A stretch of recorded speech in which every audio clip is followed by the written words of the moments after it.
La célébration de la journée du maréchal Leclerc par anticipation a été marquée par le dépôt des gerbes de fleurs du président du bureau exécutif de l'Association des anciens enfants de troupe, accompagné du directeur de l'école militaire préparatoire et de l'attaché de défense près de l'ambassade de France au Congo, une cérémonie ponctuée par l'évocation de la vie du maréchal Leclerc.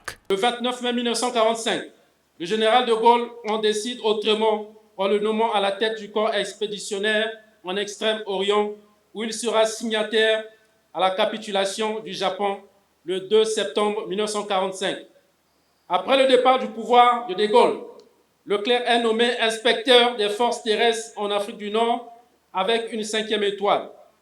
Plutôt lucide, il mesure bien l'impérieuse nécessité pour la France de faire évoluer ses relations avec le Maroc, l'Algérie et la Tunisie.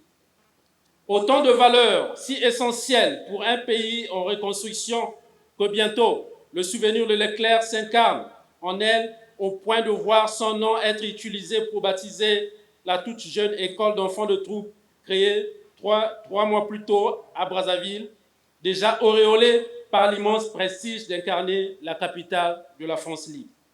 Le plus ancien des AET a relevé que l'école maréchal Leclerc reste une référence de la dispensation des connaissances aux jeunes militaires. La formation que j'ai subie, que je traîne, sort de cette école.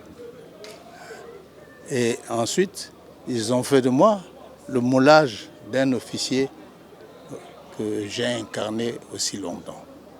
Le maréchal Leclerc est décédé le 28 novembre 1947 à l'âge de 45 ans suite au crash d'un avion.